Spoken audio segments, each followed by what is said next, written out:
नमस्ते। आज हम एक बहुत ही खास लोक कथा का विश्लेषण करने वाले हैं। हिमालय की वादियों से आई एक ऐसी कहानी जो पूजा और भक्ति को लेकर हमारी सोच को पूरी तरह से बदल कर रख देगी। तो चलिए बिना किसी देरी के शुरू करते हैं। लेकिन कहानी में आगे बढ़ने से पहले जरा इस एक बहुत ही गहरे सवाल पर सोचिए। पूजा करने और सच्ची भक्ति होने में आखिर क्या फर्क है? कमाल का सवाल है ना? और आज का हमारा ये पूरा विश्लेषण इसी एक सवाल के इर्द गिर्द घूमने वाला है।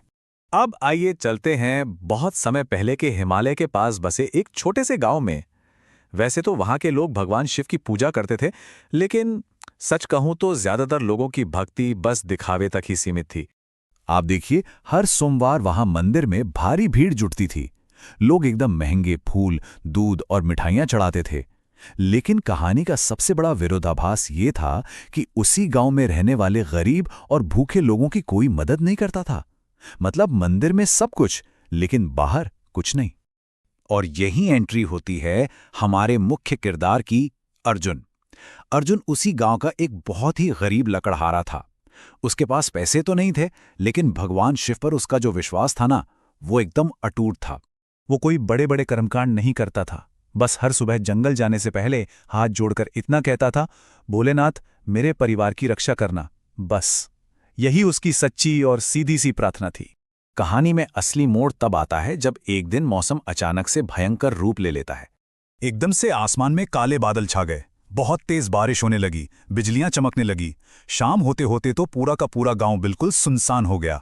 और फिर उसी रात उस मूसलाधार बारिश के बीच गांव में एक बूढ़ा ठंड से कांपते हुआ भिखारी आता है। उस बेचारे बूढ़े भिखारी के कपड़े फटे हुए थे। वो पूरी तरह से भीग चुका था। वो हर घर के दरवाजे पर जाकर बस एक ही गुहार लगा रहा था, मुझे रात बिताने के लिए थोड़ी जगह दे दो। सोचिए उस वक्त उसकी आवाज में कितनी बेबसी रही होगी। लेकिन उन तथाकथित भक्त गांव वालों ने क्या किया? उन्होंने इंसानियत की इस सबसे छोटी सी परीक्षा में भी हार मान ली। किसी ने अपना दरवाजा नहीं खोला। उल्टा कुछ लोगों ने उसे डांटकर भगा दिया। जाओ यहां से, कहकर उस भयंकर तूफान में उसे अकेला छोड़ दिया। बारिश और तेज होती जा रही थी और भटकते भटकते आखिर में वो भिखारी अर्जुन के उस छोटे से टूटे हुए घर के पास पहुंचा। और जानते हैं, अर्जुन ने तुरंत दरवाजा खोल दिया। उसने जैसे ही देखा कि वो बूढ़ा आदमी ठंड से कांप रहा है, बिना एक पल सोचे वो उसे अंदर ले आया। और ये तब हुआ जब उसकी पत्नी ने याद दिलाया कि हमारे पास खुद खाने के लिए बहुत कम भोजन है। इस पर अर्जुन मुस्कुराया और बोला, अगर भगवान ने हमें थोड़ा दिया है तो उसमें से कुछ बांट भी सकते हैं। सच कहूं तो यही वो विचार है जो इस पूरी कहानी की जान है। क्या कमाल की सोच है ना? और उन्होंने ठीक ऐसा ही किया। अपना आधा भोजन, जी हां, ठीक आधा हिस्सा उस अनजान बूढ़े आदमी को दे दिया। खुद के भूखे रहने का जोखिम उठाकर किसी और का पेट भरना, ये वाकई एक बहुत बड़ा त्याग था। रात और गहरी होती गई। बाहर तूफान का कहर बढ़ता ही जा रहा था। लेकिन उस छोटी सी झोपड़ी के अंदर कुछ ऐसा होने वाला था जो किसी बहुत बड़े चमत्कार से कम नहीं था। बाहर भयंकर तूफान था, पर अचानक आधी रात को उस पूरे कमरे में एक बेहद तेज, चकाचौंध कर देने वाला प्रकाश फैल गया। अर्जुन और उसकी पत्नी एकदम डर गए, क्योंकि उन्होंने देखा कि वो बूढ़ा भिखारी धीरे धीरे एक दिव्य रूप में बदल रहा है। उसके शरीर से वो तेज रोशनी निकल रही थी, जटाएं हवा में लहरा रही थीं, गले में सर्प था और हाथ में एक शक्तिशाली त्रिशूल। अर्जुन तुरंत समझ गया कि ये कोई और नहीं, स्वयं भगवान शिव उसके सामने खड़े हैं। जैसे ही उन्हें इस बात का एहसास हुआ, वो दोनों गहरे आश्चर्य और सच्ची श्रद्धा से भरे हुए सीधा उनके चरणों में गिर पड़े।